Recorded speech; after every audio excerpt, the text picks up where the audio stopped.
요나서 2장 우리 1절에서 10절 말씀 가지고 더 이상 바닥은 없다라는 제목으로 하나님 말씀 증거하겠습니다. 요나서 세 번째 시간입니다. 우리는 지난 2주 동안 요나서 1장을 살펴보았습니다. 내용은 이랬죠. 비둘기라는 이름의 뜻을 가진 선지자 요나에게 하나님의 말씀이 임합니다. 그 내용은 당시 중동의 최고 제국인 아수르의 수도 니느웨에 가서 심판을 경고하라는 하나님의 메시지였죠. 니느웨는 굉장히 잔인하고 호전적인 또 악한 민족이라고 말씀드렸습니다. 지독한 선민의식에 빠져 있었던 선지자 요나는요, 그 말씀을 듣고 조금의 망설임도 없이 바로 욥바로 내려가죠. 지금의 이스라엘의 텔아비브예요. 텔아비브. 그곳에서 배를 타고 지중해의 끝자락인 다시스로 도망하게 되어집니다. 하나님이 명령하신 곳은 동쪽이었는데 요나는 서쪽 바닷길로 향한 것이죠. 이것은 요나의 도망이었습니다. 모든 것이 이제 순조롭게 진행되어져가 같은 그 도망의 길이었는데 하나님은 그런 요나를 두고 보시지 않으시죠. 하나님은 요나에게 이런 방법을 사용하십니다. 폭풍이라는 방법을 사용하시죠. 요나가 타고 있는 배 위에 폭풍을 일으키십니다. 여기서부터 이제 요나의 문제가 선명하게 극명하게 드러나게 되어지는데, 지독한 선민의식에 빠져 있었던, 그리고 하나님의 말씀도 저버리고 도망치고 있는 요나, 하나님의 말씀에 무감각해져서 폭풍도 오는지 모르고 잠을 자고 있었던 선지자 요나의 모습이 등장하고 있고요. 또 반대로 당시 이방인인 그 선원들의 모습은요, 폭풍을 통해 하나님께 기도하고 나중에는 제물을 드리며 또 예배 드리고 있는 모습까지 발전하게 되어지는 것을 우리는 보았습니다. 선지자와 이방인의 모습이 반대로 대조되어지고 있는 것이죠. 이것이 얼마나 창피한 일이었겠습니까? 그런데 이때도 요나는요, 하나님을 찾지 않습니다. 그리고 폭풍이 나 때문이니 나를 그냥 바다에 던지라라고 이야기를 하죠. 요나가 그렇게 경멸했었던 이방인 선원들은요, 이때도 끝까지 그 요나를 한번 살려보려고 노력하는 모습을 우리는 1장을 통해서 보았습니다. 그러다가 안 돼서 결국은 이 요나를 바다에 던지게 되어지죠. 이게 1장의 내용이었습니다. 오늘은 2장을 함께 살펴볼 것인데, 어쩌면 요나 이야기 중에서 가장 흥미로운 것이 바로 이 2장의 내용일 거예요. 요나가 바다에서 무엇을 만납니까? 큰 물고기를 만납니다. 정확하게는 이 큰 물고기를 만나는 것이 아니라 그 물고기가 삼켜버린 것이죠. 잘 아시는 내용일 것입니다. 우리는 여기서 이게 어떤 물고기일까라는 호기심을 가져볼 수 있습니다. 우리 성경에는 큰 물고기라고 나와야 있는데, 우리가 가지고 있는 킹 제임스 영어 성경 버전에서는 고래라고 기록하고 있습니다. 우리가 알고 있는 영화 모비딕이라는 영화 있죠. 옛날 영화 모비딕, 백경에서 나오는 그 고래가 향유고래예요. 향유고래. 그 고래가 지중해에서 살아가고 있다고 합니다. 그래서 아마도 그 고래가 아닐까, 그 향유고래가 아닐까라는 생각을 해보기도 하죠. 근데 또 한편으로는 이 성경에, 히브리 성경에는 고래가 아니라 큰 물고기라고 기록하고 있거든요. 근데 우리가 잘 아시겠지만 고래는 물고기입니까? 물고기가 아니고 포유류죠. 포유류예요. 그래서 어떤 분들은 이거는 고래 이야기가 아니야, 물고기 중에 한 종류일 거다라고 생각을 하고, 그러면 향유고래 다음에 어떤 물고기가 가장 큰 것일까 생각해보니까 지중해에는 이 백상아리가 산대요. 우리 영화 조스에 나오는 그 사람 잡아먹는 그 백상아리가 있어서 그 백상아리가 아닐까라고 또 이야기도 합니다. 그런데 여러분, 성경이 그것이 중요하지 않기 때문에 성경은 그것에 대해서 침묵하고 있습니다. 그렇잖아요. 성경이 그것이 중요하다면 백상어리가 됐든 향유고래가 됐든 힘수용고래가 됐든 그게 중요하면 성경에 기록하고 있겠죠. 근데 그것을 기록하지 않았다는 것은 사실 우리가 그렇게 그것에 대해 관심 가질 필요는 없다라는 것입니다. 그리고 우리가 관심 가져야 할 것은 바로 하나님의 일하심이다라는 것이죠. 왜냐하면 성경의 주인공은 바로 하나님이시기 때문입니다. 하나님이 인간들을 향해 일하시는 내용들, 죄인들을 향해 구원하시는 내용이 바로 성경의 내용이기 때문이죠. 그리고 그것이 복음이기 때문입니다. 우리는 그것에만 관심을 가져도 된다는 것이죠. 오늘은 이 장을 통해서 그 하나님께서는 요나와 물고기를 통해서 무엇을 말씀하시고 또 우리에게 무엇을 가르쳐주고 계신지 살펴볼 것입니다. 소망하는 것은 우리 안에 내주하고 계시는 성령 하나님께서 충만하게 일하셔서 오늘도 그 저항할 수 없고 피할 수 없는 은혜를 그 불가항력적인 은혜를 경험하는 귀한 시간이 되시기를 예수 그리스도의 이름으로 축복합니다. 오늘 2장 내용을 가지고 두 가지 주제로 한번 좀 살펴보기를 원하는데, 첫 번째는 하나님의 열심이 우리를 이끌어 가신다라는 것입니다. 우리 한번 같이 읽어볼까요? 하나님의 열심이 우리를 이끌어 가십니다. 요나서 2장은요, 1장 마지막 절인 1장 17절부터 읽어야 바르게 읽게 되어집니다. 우리 요나서 1장 17절 말씀 읽습니다.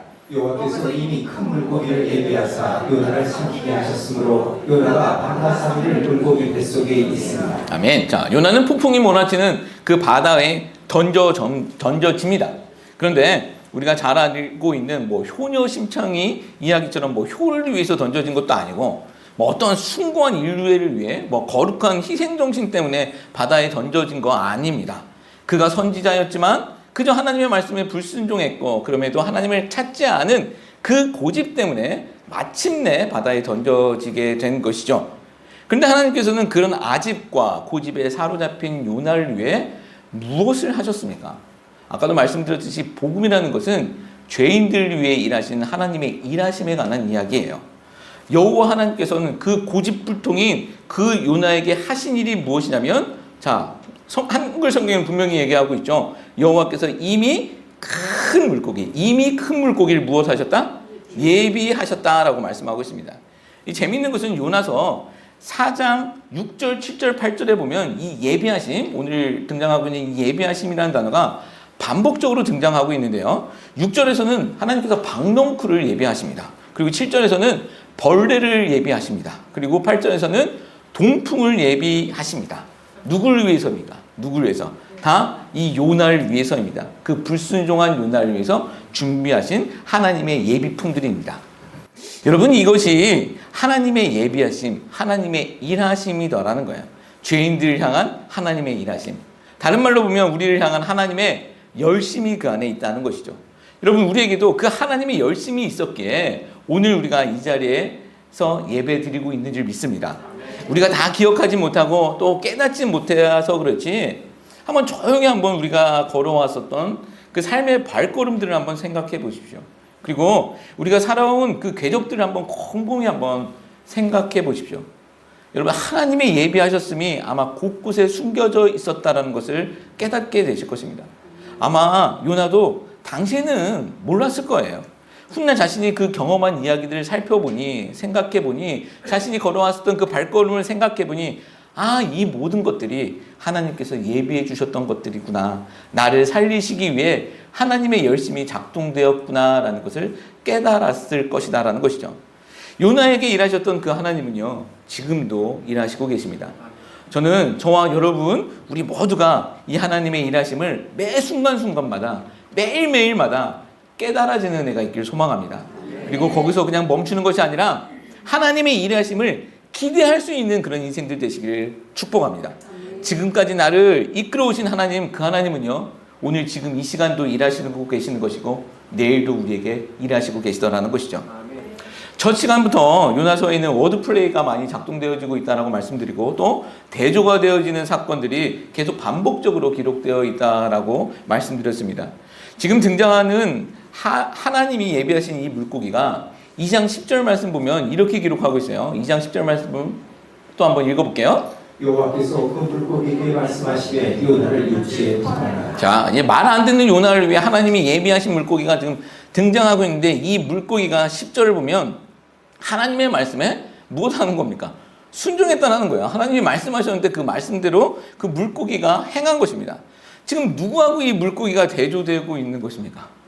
선지자 요나하고 지금 대조되고 있는 거예요. 1장에서는 하나님께 기도하며 예배하는 그 이방 선원들과 끝까지 침묵하고 고집 부리고 있었던 요나가 대조되었던 것이고, 2장에서는요, 하나님의 말씀을 듣고 도망하는 요나, 우리 1장에서 얘기했었던 그 세대가 된 그 요나와 하나님 말씀에 순종하고 있는 이 물고기가 대조되고 있다라는 거예요. 1장에서는 그나마 사람하고 대조되어지고 있는데 2장에서는 물고기와 선지자 요나가 대조되어지고 있다는 것이죠. 여러분 한번 보십시오. 지중해 한가운데 있었던 물고기가 하나님의 말씀을 듣고 육지에 그 요나를 토하기 위해 해안선 가까이 오게 되어지는 것이죠. 그리고 그 육지에다 요나를 토해냅니다. 통해보신 분 아실 거예요. 이게 힘든 거잖아요. 아마 물고기도 굉장히 힘들었을 것 같아요. 그런데도 하나님의 말씀을 따른 것입니다. 요나가 나중에 이 모든 일들을 기억했을 때 여러분 선지자 요나 얼마나 창피했겠습니까? 그토록 경멸했었던 이방인들도 하나님을 찾고 심지어 바닷속에 있는 물고기조차 하나님 말씀에 순종하는데 사장에서는 식물도 순종하고 벌레도 순종하고 있는데 그 하나님 말씀에 그것들이 순종하고 있는데 자신의 모습을 바라보면서 얼마나 부끄럽겠냐라는 것이죠. 여러분 소망합니다. 저와 여러분에게는 정말 이런 부끄러움이 없기를 소망합니다. 제가 이 요나서 말씀을 묵상하면서 이 사람과 물고기가 지금 나오고 있잖아요. 사람과 물고기의 관계 속에서 그 위치에 대해서 한번 좀 생각해 보았어요. 사람과 물고기. 이 관계 속에서는 원래 물고기는 어디에 있어야 정상입니까? 이 물고기는 사람의 식량입니다. 신약에 보면 제자들과 물고기가 등장하는 장면이 몇 개가 나오는데 우리가 잘 알고 있는 오병이어 사건이 있고요. 또 제자들이 어부 출신이었죠. 그래서 물고기 잡는 사건이 몇 번 기록되어 있고 특별히 요한복음에서는 부활하신 예수님께서 제자들에게 물고기를 구워서 친히 먹이시는 장면이 나옵니다. 제가 어저께 결혼식에도 반찬으로 물고기가 나왔는데 물고기가 있어야 할 자리는 사람의 뱃속이라는 거예요. 근데 원래는 물고기가 그 사람의 뱃속에 있어야 하는 것이 맞는 것인데 그런데 요나의 이야기 속에서는 반대로 사람이 그 물고기 뱃속에 있는 거예요. 위치가 바뀌어 있는 것이죠. 생각해보면 이 위치가 바뀌면 여러 가지 문제가 심각하게 드러나게 된다는 것을 아마 아실 거예요. 지금 한국 사회에서도 그리고 또 우리가 살아가고 있는 이 미국 사회에서도 위치의 문제가 심각한 사회적인 문제를 발생시키고 있습니다.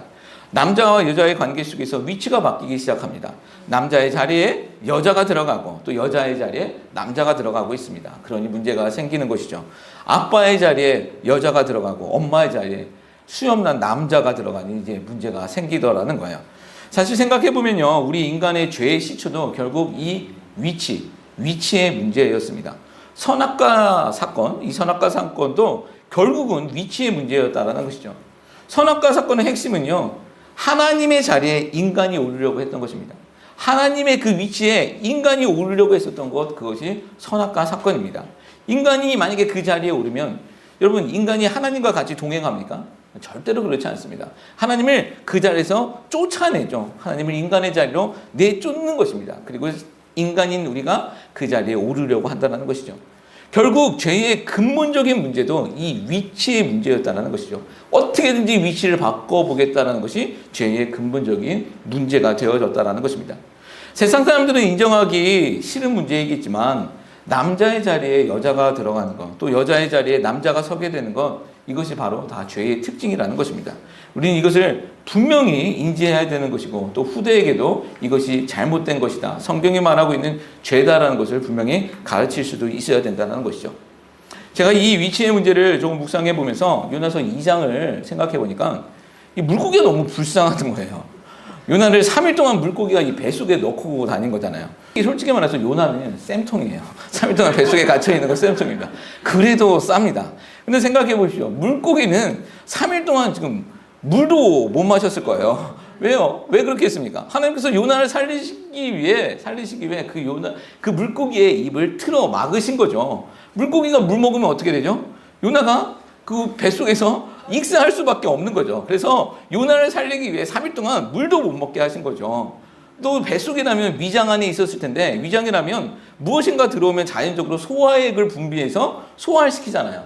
근데 그런 생물학적 작용도 하나님이 막고 계신 거예요. 또 윗속, 그 위장 속에서 사람이 살려면 어떤 조건이 또 있어야 됩니까? 산소, 공기가 있어야 되잖아요.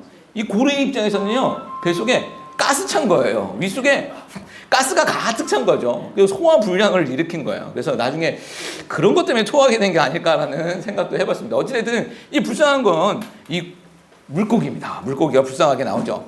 여기서 우리가 알아야 할 것은 우리가 불순종하면요, 우리가 하나님께 범죄하면 우리만 고통받는 거 아니더라는 거예요.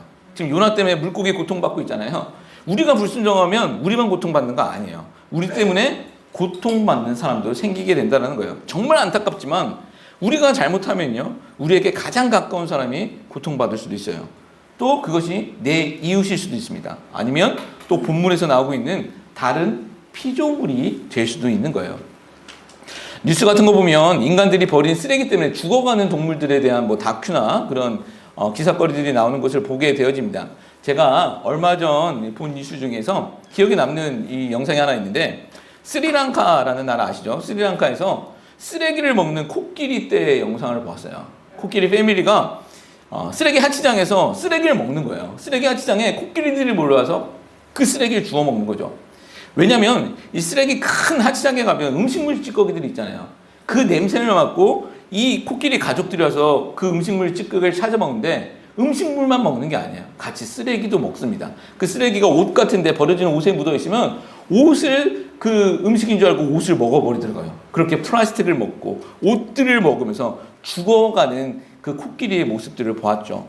왜 그럴까요? 왜 그럴까요? 인간들의 난개발로 인해 서식지를 잃은 코끼리들이 결국 먹을 것을 위해 인간이 버리고 있는 쓰레기장까지 찾아와서 그것을 먹고 있다라고 이야기를 합니다. 그리고 나레이터가 이야기하는 것은 코끼리들이 그 쓰레기에 중독되었다라고 아주 비참하고 참혹한 그런 모습을 말하더라고요. 그래서 죽어가는 코끼리들의 모습들. 다 인간의 이기심과 탐욕 때문에 고통받는 동물들입니다. 인간들의 죄성 때문에, 알고 보면 우리 인간들의 죄성 때문에 이 피조 세계가 많은 고통 가운데 있다는 것이죠.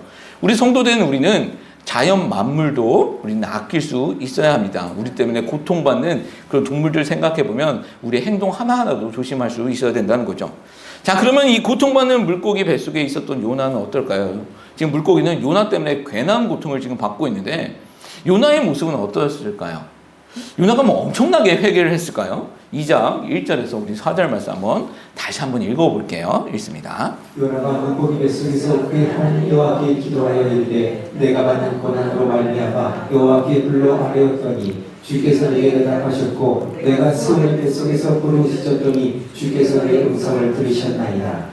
주께서 나를 깊은 속 바다 가운데서 건지셨으므로 큰 물이 나를 둘렀고 주의 파도와 큰 물결이 다 내 위에 넘쳤나이다. 내가 말하기를 내가 주의 목전에서 쫓겨났을지라도 다시 주의 성전을 바라보겠나이다 하였나이다. 아멘. 자, 2절 후반부 말씀 보시면 요나가 자기가 있는 곳이 지금 어디라고 고백하고 있습니까?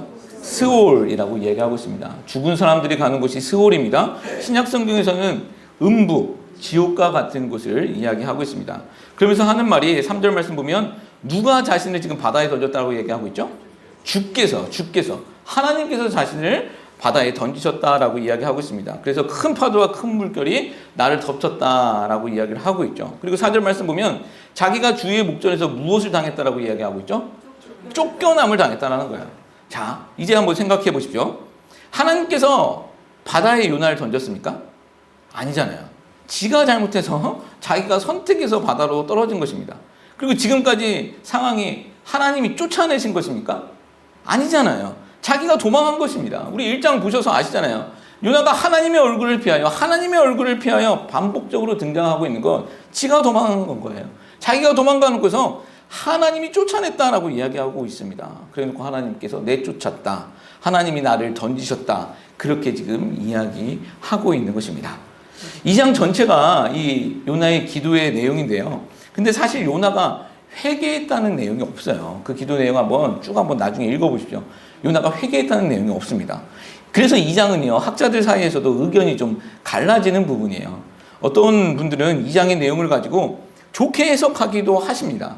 분명 요나의 긍정적인 부분도 있어요. 그래서 제가 뒷부분에서는 요나의 긍정적인 부분에서 다룰 것이지만, 그러나 우리가 1장을 2주 동안 살펴보았고, 그리고 3장과 4장의 내용을 읽어보신 분들 아실 거예요. 이 2장의 내용을 온전히 긍정적으로 바라볼 수는 어렵다라는 거예요. 3장과 4장에서도 여전히 요나의 모습은 우리를 실망시키고 있습니다. 그리고 2장 전체의 내용을 보면 일단 요나는 자신의 불순종에 대해서 전혀 회개하지 않습니다. 회개는 고사하고요. 그 이야기조차 하지 않는 것을 보게 되어지죠. 그리고 바로 자신의 당한 그 고난 이야기를 시작하면서 아까 보신 것처럼 이 모든 것이 다 하나님이 하셨다라고 말하면서 마치 자신의 상황의 원인이 하나님께 있는 것처럼 말하고 있습니다. 요즘 말로 유체 이탈법을 지금 사용해서 말하고 있죠. 아까 10절 말씀을 보면 이 물고기가 토했다라는 말씀이 있었잖아요. 그래서 어떤 분들은 이 물고기가 이런 요나의 가증한 모습을 보고 구역질 나서 토했다라고 말씀하시는 분들도 있습니다. 랍비들이 그렇게 해석하시는 분이 있더라고요.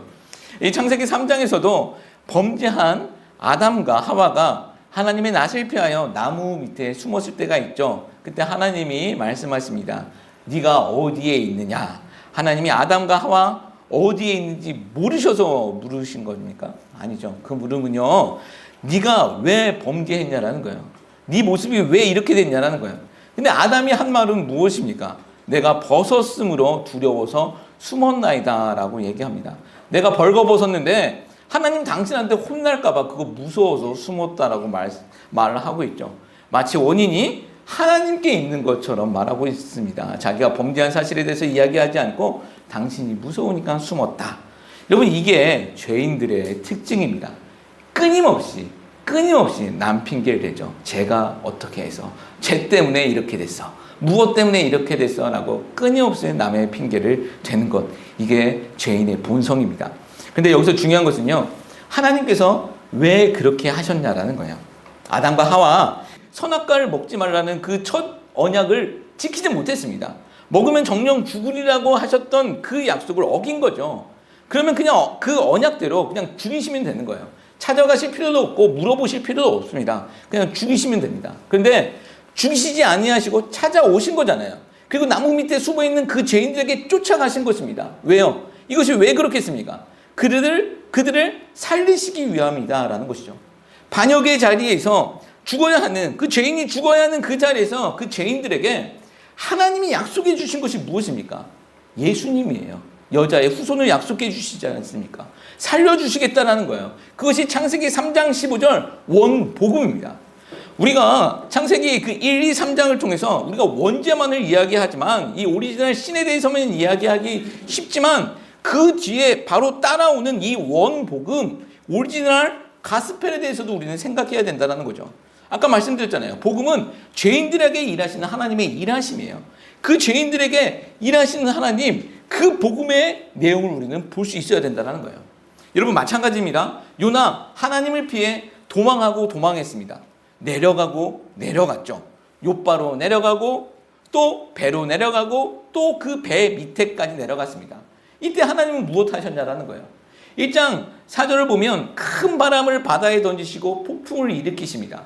이때도 요나는요, 꿈쩍하지 않죠. 하나님 말씀대로 할 바에는 차라리 죽겠다라고 버티고 있는 것입니다. 그렇게 바다에 던져지게 되어지죠. 그러나 이때도 하나님은요, 큰 물고기를 예비하셔서 삼키게 하십니다. 그리고 입 틀어막고 소화 못 시키게 하신 거죠. 만약에 물고기가 소화했으면 뒤로 나왔겠죠. 앞으로 나왔다라는 것은 소화 못 시키게 막고 계신 거예요. 요나서에서는요, 워드플레이가 계속 등장한다고 말씀드렸잖아요. 큰 바람, 큰 폭풍을 준비하신 하나님께서는 이번에는 큰 물고기를 준비하신 거예요. 원래는 하나님이 누구를 준비하셨습니까? 요나를 아수르 사람들에게 심판을 경고하는 메신저를 준비했는데 요나가 그것을 피해 도망하자 하나님은 그 요나를 위해 큰 바람과 큰 폭풍을 준비하시고 이번에는 큰 물고기까지 예비해 주신 것이죠. 그리고 나서 요나를 삼키게 하신 것입니다. 여러분, 이유가 무엇이겠습니까? 선지자 요나에게 다시 한번 사명을 주시고자 한다라는 것입니다. 요나를 그냥 그렇게 실패자로 죽게 하시는 것이 아니라 다시 한번 살리시고자 하시는 하나님의 마음이 그 가운데 있다라는 거예요. 하나님의 열심이 이 말도 안 되는 이 멍텅구리 같은 이 새달가리 같은 그런 요나를 포기하지 아니하시고 그를 살리시고 계시더라는 거예요. 여러분, 하나님이 예비하셨다는 것은요, 하나님이 쫓아가셨다, 하나님이 찾아가셨다는 의미가 그 안에 포함되어 있습니다. 물고기 뱃속에서도 고집 부리고 있었던 요나, 여러분, 그것을 하나님이 모르셨을까요? 물고기가 삼켜도 아마 얘 고집 부리고 있을 거야 라는 것을 하나님이 모르셨을까요? 하나님은 전지전능하신 분이에요. 다 아셨습니다. 그러나 하나님께서는 그 요나를 포기하지 아니하시고 끝까지 그런 요나를 붙들고 계시는 거예요. 이것이 요나서에 드러나 있는 하나님의 모습이고 또 성경 전체에 드러나 있는 하나님의 마음이더라는 것이죠. 또 이것이 하나님의 열심이고 또 하나님의 이야기가 되어지는 것입니다. 여러분, 근데 이게 요나만의 이야기일까요? 요나가 누구라고 말씀드렸죠? 요나 거꾸로 하면 나요. 예, 제요 아니에요. 나요예요. 무조건 나를 먼저 생각하셔야 됩니다. 내 이야기입니다. 내 이야기. 다시 한번 말씀드리겠습니다. 나를 향한 하나님의 그 열심을 기억하며 인정하며 감사할 수 있는 우리 모두가 되시기를 예수님의 이름으로 축복합니다. 자, 두 번째 주제는 물고기는 고난이면서 축복이었다라는 것입니다. 물고기는 고난이면서, 두 번째, 물고기는 고난이면서 축복입니다. 자, C.S. 루이스라는 유명한 작가가 있습니다. 우리 뒤에 보면 순전한 기독교를 집필하신 분입니다. 스크루테이프의 편지, 유명한 책의 저자이죠. 이분의 책 중에서 고난에 관한 책이 있는데 고통의 문제라는 작품이 있습니다. 여기서 이분의 유명한 말씀이 있는데 무슨 말씀을 하냐면 고난은 하나님의 확성기이다라는 말씀을 하세요. 고난은 하나님의 메가폰이다라는 것이죠. 우리가 평상시엔 하나님의 말씀을 잘 듣지 못할 때가 참 많아요. 바쁘기도 하고 또 분주하기도 하고 또 우리 귀에 여러 가지 소리들이 많이 들리지 않습니까? 이게 맞는 것 같기도 하고 저게 맞는 것 같기도 합니다. 그래서 하나님의 말씀에 정작 우리가 귀 기울이지 못할 때 있어요. 그럴 때 하나님께서는요, 자신의 음성을 듣게 하시기 위해 우리 인간들에게 고난을 주시기도 하더라는 것이에요. 우리 아이가 요즘 이어폰을 끼고 있습니다. 누가 그러시더라고요. 아이가 이어폰을 끼기 시작하면 그때부터 사춘기다. 아, 맞아요. 우리 아이에게 너무나도 큰 사춘기가 와서 이어폰을 띄워놓지 않습니다. 뭐 저희도 이해하려고 하는데, 근데 어떤 때는 이게 부모가 말해도 그 이어폰 소리 때문에 못 알아들을 때 있어요. 특히 뭐 차 안이나 같이 있을 때, 식당 같은 데 있을 때 그럴 때는 굉장히 화가 나죠. 그러면 어떻게 되어집니까? 이제 엄마가 사자가 되는 거예요. 사자의 포효가 되리고 이제 등짝 스매싱이 되어지죠. 근데 여러분, 목적이 무엇이겠습니까? 아이를 향한 그 등짝 스매싱의 목적이 무엇입니까? 때리는 게 목적이 아니죠. 내 말 들으라요. 부모의 말 들으라는 거예요. 너 지금 이거에 집중하지 말고 내 말 들으라고, 그 목적이 그 가운데 있는 거예요. 요나는요, 물고기 뱃속에서 비로소 기도합니다. 비로소 기도해요. 1장에서 보면 이방인들도 이미 기도했는데, 그들은 이미 예배까지 했는데 2장에 와서 요나는 이때부터 기도하기 시작합니다. 말씀이 임했을 때 기도했어야 되는데 그때 안 했습니다. 풍랑 속에서 기도했어야 되는데 그때 안 했습니다. 그러다 2장에 와서야 기도합니다. 요나서에 나오는 요나의 첫 기도가 2장에서 시작되어집니다. 우리 1절과 2절 말씀 다시 한번 또 읽어볼게요. 읽습니다. 요나가 물고기 뱃속에서 그의 하나님 여호와께 기도하여 이르되 내가 많은 고난으로 말미암아 여호와께 불러서 알렸더니 주께서 내게 대답하셨고 내가 스올의 뱃속에서 부르셨더니 주께서 내 음성을 들으시나. 아멘. 자, 2절에서 보면 요나 스스로 자신이 지금 왜 기도했는지에 대해서 그 이유를 말하고 있죠. 무엇으로 말미암아 기도했다라는 거예요? 내가 받는 고난 때문이다라는 거예요. 물고기 뱃속에 들어가니 이제 이것이 고난이다라고 생각하고 이제서야 하나님을 찾기 시작한 거예요. 아마 풍랑은 고난이라고 생각 안 했던 것 같습니다. 잠들었다라고 기록하는 거 보면 아마 그랬던 것 같아요. 어쩌면 다른 이방인들과 함께 당하고 있는 것이니 이런 거 버틸 수 있어라고 생각했을 수도 있습니다. 같이 죽자라는 그런 생각이 깔려 있었을 수도 있어요. 그러나 그렇게 하다가 이제 혼자 물고기 뱃속에 들어가니 그때 이제 하나님을 기억했다라는 거예요. 생각해 보십시오. 물고기가 나를 삼킬 것이다라는 것 요나 꿈에도 생각 못했겠죠. 그냥 성경 어디에도 그런 경우는 없었기 때문에 바다에 던져지면 그냥 죽을 거라고 생각했을 것 같아요. 요나가 고집 부리면서 그냥 그렇게 죽을 줄 알았는데 지금 눈 떠보니까 물고기 뱃속인 거예요. 그렇게 물고기 뱃속에서 살게 되니 그제서야 이 상황이 내가 처한 상황이 고난이다라고 생각하며 기도하기 시작했다라는 거예요. 지금 요나 입장에서는요, 3일간만 물고기의 뱃속에 있었을 것이다라는 이것을 몰랐죠.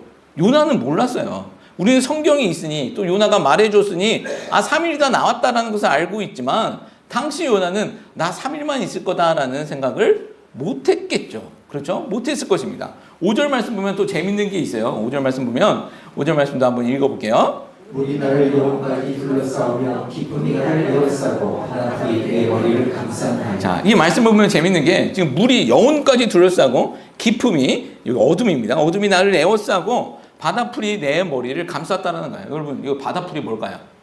바다풀. 미역, 뭐 미역, 다시마 뭐 그런 거 있잖아요. 그런 걸 거예요. 이게 눈 떠보니 깜깜한데 뭐가 막 감겨 있는 거야. 그래서 막 뜯어보니까 이거 미역인데 막 이랬을 거 아니에요. 상상해 보세요. 그럴 거 아니에요. 빛 하나 없는 그 물고기 뱃속에서 뭐 미역에 막 모욕하고 있는 자기를 보고 여기가 어딜까라고 생각해 봤겠죠. 근데 물고기가 헤엄치고 다니니 이 움직임을 아마 뱃속에서 아마 느꼈을 거예요.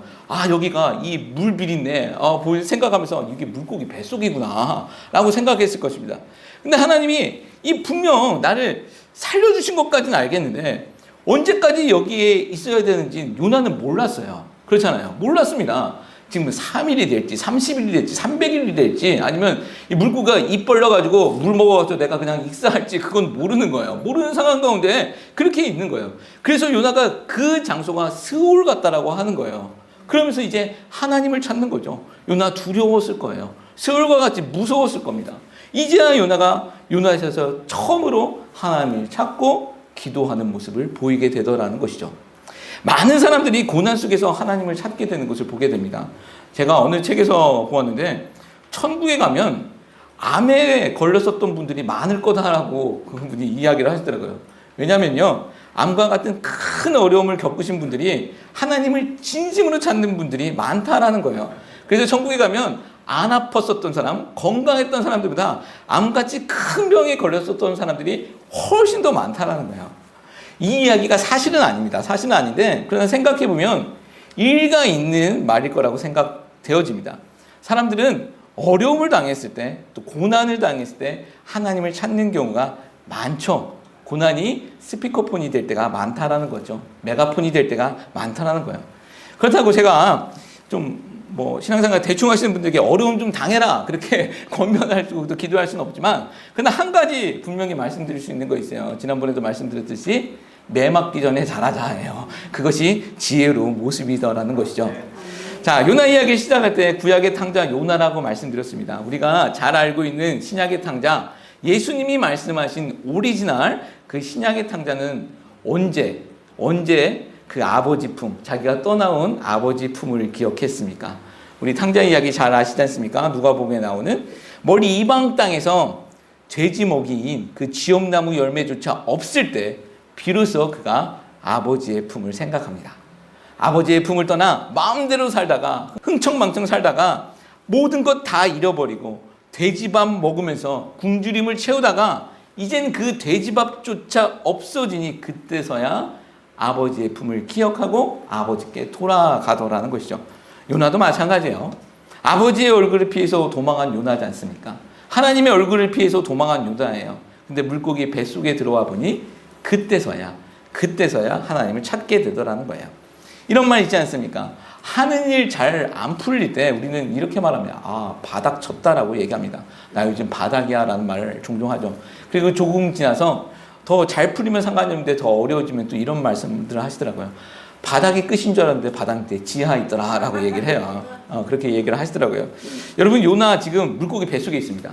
사람을 삼킬 정도의 큰 물고기예요. 그게 고래이든 뭐든 간에 심해어일 겁니다. 사람 삼킬 정도면 그렇게 큰 고기면 심해에 다니는 고기겠죠. 만약 지중해에 사는 그 향유 고래라면요, 바닷속 2km, 3km까지 헤엄치는 생물입니다. 바닷속 깊은 곳에 가는 생물이죠. 그 물고기 뱃속에 있는 요나입니다. 여러분, 요나에게 더 이상 바닥이 있겠습니까? 물속 지중해 바다 2km, 3km 더 이상의 바닥이 있겠냐라는 거예요. 없죠. 6절 말씀 보면 요나가 자기의 상황을 산의 뿌리에까지 내려갔다라고 표현하고 있습니다. 요나의 말대로 그곳은 스올입니다. 죽음과 같은 곳이 되었다는 것이죠. 구약의 탕자 이 요나는요, 그곳에서 그 바닷가 바다, 그 마침내 도달한 그 바닥에서 하나님을 찾고 기도하더라는 것이죠. 데살로니가 말씀을 보면, 데살로니가전서 말씀을 보면 이런 유명한 말씀이 있어요. 우리가 잘 알고 있는 말씀이요. 항상 기뻐하라, 쉬지 말고 기도하라, 범사에 감사하라. 저도 어렸을 때부터 수없이 많이 듣던 말씀이에요. 이 말씀은 명령이에요. 그런데 이 말씀을 들을 때마다 많이 부담스러웠습니다. 여러분, 어떤 명령이 제일 부담스러우세요? 항상 기뻐하라, 쉬지 말고 기도하라, 범사에 감사하라.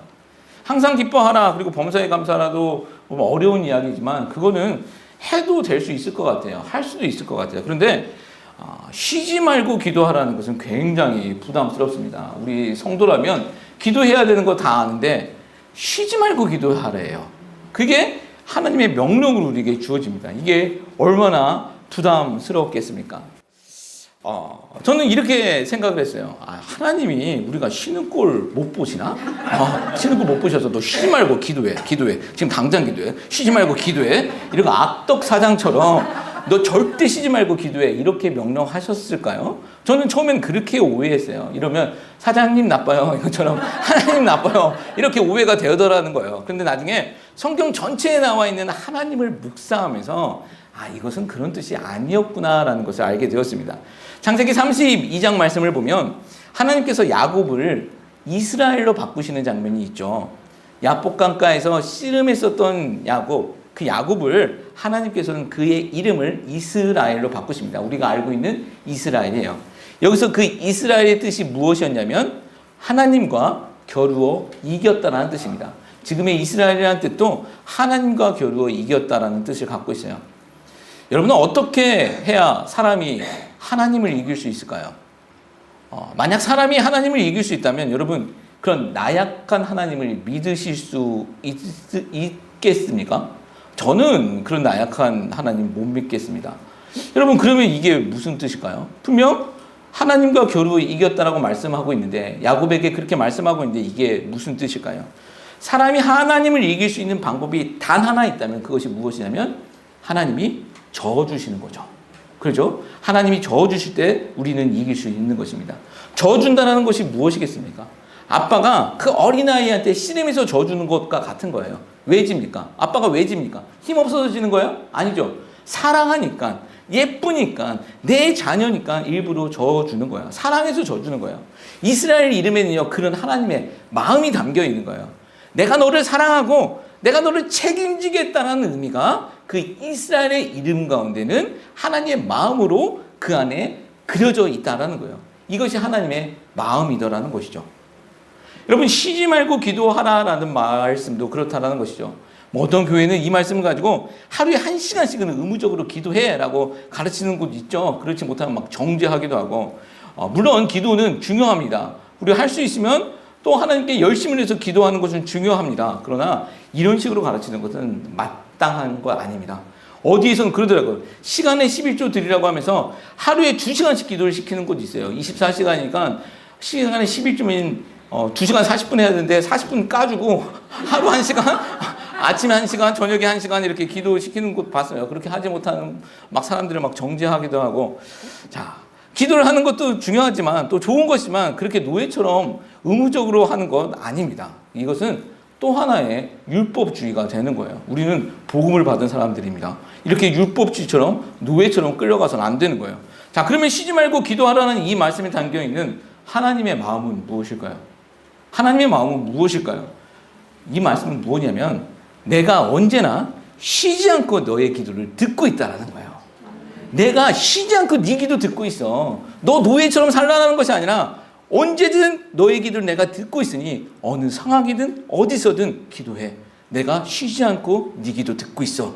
이거다라는 거예요.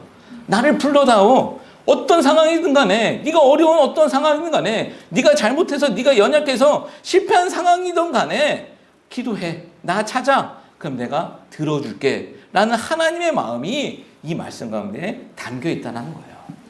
여러분 우리가 그렇게 말하지 않습니까? 사랑하는 자녀에게 또 사랑하는 사람에게 필요한 거 있으면 언제든 말해라고 말합니다. 이게 무슨 말입니까? 너 노예처럼 나에게 다 보고해. 이거 아니잖아요. 내가 언제든 내가 힘써서 네 이야기 들어줄게. 내가 무엇이든 간에 해줄 수 있는 만큼 해줄게 라는 의지 표현이 그 가운데 있는 거잖아요. 여러분 기도도 마찬가지입니다. 어떤 분들은 염치 없어서 기도 못한다는 분이 있어요. 내가 잘못한 게 많은데 무슨 염치를 기도하냐? 여러분 그런 거 없습니다. 요나 지금 바다까지 갔어요. 지가 잘못해서 바다까지 갔어요. 그런데도 어둠 속에서도 그가 얼마나 두려웠겠습니까? 그가 할 수 있는 것은 아무것도 없었죠. 그런데 그곳에서 그가 기도하기 시작했다는 것입니다. 요나의 기도는요 완전한 기도 아니었습니다. 그런데 하나님은 그 기도를 들어주십니다. 여러분 우리는 어떠합니까? 할 수 있는 것이 아무것도 없습니다라고 이야기하시는 분들도 있어요. 사방이 막히고 빛조차 보이지 아니하는 상황에 처하면서 한숨 쉬고 우시는 분들이 있죠. 내가 할 수 있는 건 아무것도 없습니다. 여러분, 근데 정말 할 수 있는 거 없을까요? 여러분, 정말 우리가 할 수 있는 거 없을까요? 할 수 있는 것 있죠. 무엇입니까? 기도를 하는 것입니다. 하나님 찾는다라는 것입니다. 그것은 우리가 할 수 있다라는 거예요. 아무리 사방이 막히고 빛조차 보이지 아니하는 껌껌한 그 물고기 뱃속이라 할지라도 우리는 하나님을 기도하고 하나님을 찾을 수 있다는 것입니다. 쉬지 말고 기도하라는 말씀은요, 하나님께서 쉬지 않고 우리의 기도를 들으신다는 말씀이에요. 여러분, 이 말씀이 우리 가운데 실제가 되었으면 좋겠고 잊지 않으셨으면 좋겠습니다. 말씀을 정리하겠습니다. 더 이상 바닥은 없다라는 제목으로 하나님 말씀 증거했습니다. 우리는 끝까지 찾아오시는 그 하나님을 보았습니다. 물고기가 요나를 삼켰죠. 요나를 삼켰습니다. 끝까지 저항했었던 요나입니다. 근데 이 요나는 누구를 가르치고 있는 것이냐면 첫 번째로는 이스라엘을 대표하고 그 이스라엘을 가르치고 있는 것입니다. 요나의 모습은요, 끝까지 회개하지 아니하는 이스라엘의 모습이었습니다. 지금 이게 주전 8세기, 이때가 이스라엘이 멸망할 때예요. 먼저 북이스라엘이 멸망하고요, 후에는 남유다가 멸망합니다. 아수르가, 바벨론이 삼켜버립니다. 이스라엘을 삼켜버리는 것입니다. 물고기가 요나를 삼켜버리듯이 하나님이 예비하신 그 아수르와 바벨론이 이스라엘을 삼켜버리죠. 그래서 그 백성들을 다 포로로 끌고 간 거예요. 그 아수르가, 바벨론이 삼켜버린 것입니다. 근데 4절 말씀 보면 지금 요나가 신적인 고백을 또 이렇게 하는 거예요. 성령의 감동으로 요나는 자기가 무슨 말인지도 모르고 이렇게 했을 텐데 이 말이 어떻게 성취되는지 보았으면 좋겠습니다. 4절 말씀 보겠습니다. 내가 만일 내가 주의 목전에서 쫓겨났을지라도 다시 주의 성전을 바라보겠다 하였나이다. 자, 다시 주의 성전을 바라보겠다라고 이야기를 하고 있죠. 이게 신적인 예언입니다. 요나가 한 말인데 이 말이 이스라엘에게 어떻게 성취되었는지 아십니까? 다니엘서를 보면 바벨론에 끌려간 다니엘이 나오잖아요. 이 바벨론이라는 물고기에 삼켜진 다니엘, 바벨론에서 보면 이스라엘 대표의 지금 다니엘이 대표해서 기도하고 있는 모습이 나오거든요. 그 장면이 나오는데 창문을 열어놓고서 무엇을 바라보며 기도했다라고 나오죠? 성전을 바라보며 기도했다라는 거예요. 지금 물고기 뱃속에서 성전을 바라보게 했다라는 그 요나의 이야기가 성취되어지고 있다라는 것이죠. 요나 이야기는요, 첫 번째로는 이 이스라엘의 이야기입니다. 이스라엘이 회개하지 아니하니 하나님께서는 수많은 폭풍들을 보내셨죠. 전쟁이라는 폭풍도 보내시고 기근이라는 폭풍도 보내십니다. 그런데 그때 이스라엘은 잠만 잡니다. 그리고 선지자들을 보내요. 깨우고 잠만 자죠. 그러자 마지막으로 이제 바벨론에 먹히게 하십니다. 바다에 던지시고 바벨론이라는 그 물고기에 먹히게 하십니다. 그런데 거기서 끝내시는 것이 아니라 하나님은 요나에게 그러셨던 것처럼 하나님은 물고기 뱃속인 바벨론까지 찾아가셔서 하나님이 계신 성전을 이스라엘 사람들로 하여금 바라보시게 하셨다라는 거예요. 그 마음을 하나님께서 주셨다라는 것이죠. 여러분, 근데 아무리 놀라운 이야기를 할지라도 구약의 이스라엘의 이야기는 다 그림자이고 모형에 불과하다고 말씀드렸습니다. 그러면 실체는 무엇입니까? 예수님이라고 하면 90% 맞다고 말씀드렸죠. 예수님이에요. 끝까지 자기 백성을 찾아다니셨던 하나님은요, 결국 2000년 전에 예수님으로 이 땅에 우리가 가운데 찾아오셨습니다. 예수님으로 이 땅에 찾아오셨다라는 것이죠.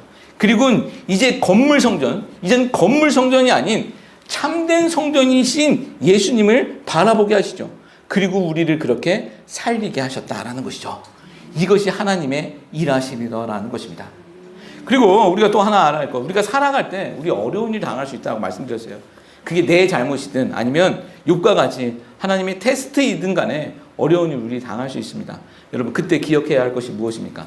우리가 아무것도 할 수 없다? 성도라면 할 수 있는 것이 있습니다. 그게 무엇입니까? 기도라는 거예요. 하나님 찾는다라는 것입니다. 여러분, 그 하나님 찾고 기도할 수 있는 우리들 되었으면 좋겠습니다.